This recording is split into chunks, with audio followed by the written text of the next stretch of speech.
good sense of humor, laughter, and of course, very deep ideas. This is a trio of former Gashua girls who are all attending the best universities in fall this year. They got accepted into Harvard, Brown, and Columbia University. We sat down with these ladies to talk about their journeys in education and what they think about different topics from girl education in Rwanda to feminism. I think that I have a lot of things that I would love to do, other than work for someone and, probably a bunch of boring filing things. And so I think that it's better to do my own things, girl up, I debate, I do coaching, volunteering, read books. So I pretty much have the freedom to decide what I do with my time. So yeah, I feel like that would have been a better experience than finding a job which I probably will not like very much. Okay, if I can answer. So I went to Fawe Girls School, which I think was the beginning of my journey to empowerment, which is not complete yet, but it's on the way. One thing that I've liked about being in an all-girls school is that you don't have to be, the competition there is more, gender free. So what that means is basically everything that I do not, pin the label of being female onto that. So I did debate, I did this and that, and it was more, encouraging and empowering to be in an all-girls environment, which is where I started doing competitive debate. And, I kind of had a whole new perspective on education, that it wasn't just in the classroom that I would grow, but also, get involved in other things. And that culture continued in Gashora, where the school gives absolute freedom to pursue any kind of interest you want to do and to learn, new things, because I didn't know, how big the fight of, girl empowerment was in the world, let alone in the country.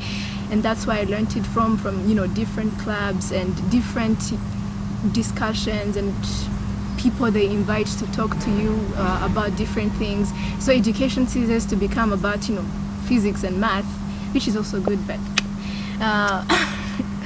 I didn't enjoy that part very much because I'm a very not scientific person, but I loved, the environment out of class, the teachers, the advices, and that message, the whole education sense, you can be whoever you want to be. No matter where you come from, no matter what you love doing, just do it your best and you'll be what you want to be. Personally, my experience was slightly different because I started from Lycée Notre-Dame de Citeaux, which I have to say was very limiting compared to the freedom we get at Gashora or even at Fawe.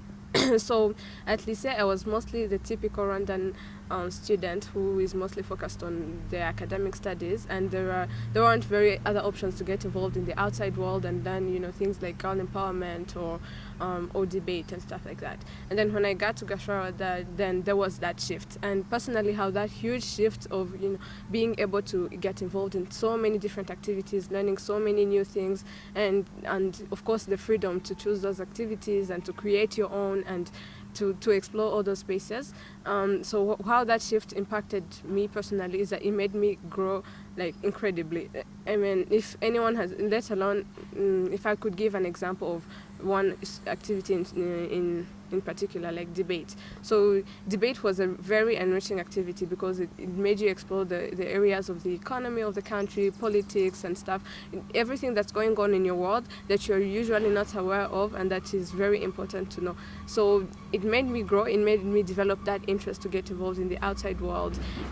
Before that I was a very sciencey person, and I thought I would like to spend my life in the lab, but getting involved in the in the outside world, I saw how important it is to talk to people and interact, and how it just impacts one's life. That's so different from Titi's. Well, I would call myself a nerdy person, like a book person. So I was pretty much satisfied with my life before I went to Gashora. But then when I got to Gashora, I got exposed to these other parts of education that are not books and math and physics, like Angela said. So what Gashora gave me, Gashora brought out that other part of me that had been dormant all those other years in the national education system. So Gashora taught me other things that I could be, that I was capable of, I discovered that I could be a leader in clubs like Girl Up, in the graduation committee and other things. So yeah. And when asked about what they think of feminism and the idea behind the movement, the reflection was mind-catching. To perspective, for example, I know that most girls in Rwanda, you find they take PCB, for example, and they want to be doctors the moment they enter senior 4. But at some point, by the time they reach senior 6, people are telling them, you want to be doctors? Do you know how long that takes? When are you going to get married? Boys, on the other hand, do not receive the same message. So girls grow up thinking that they're constrained by these things.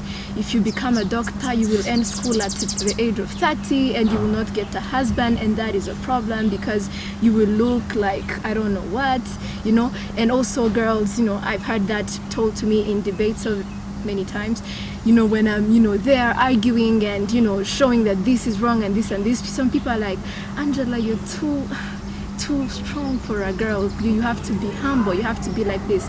And personally, I've reached a stage where that doesn't affect me very much, but I'm scared for that girl who wants to stand there and defend their beliefs, but they can't do it because they're going to come off as too empowered, too, you know, too manly, Yes.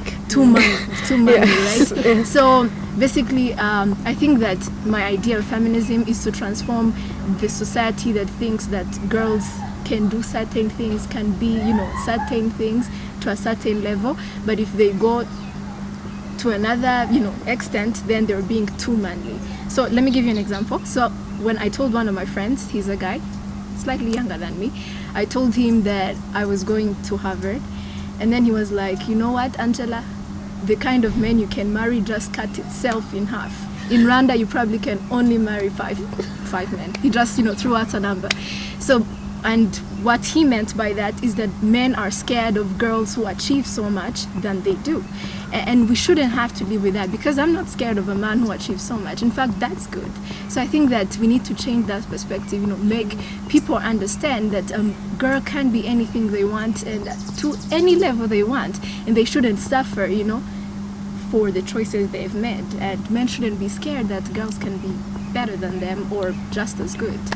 So yeah, basically that's my idea for feminism. As the ladies prepare to start college this August, they have been engaging in community service, running programs in women empowerment, debate, and SAT preparation classes. Ivan Magwene, Rise and Shine Rwanda.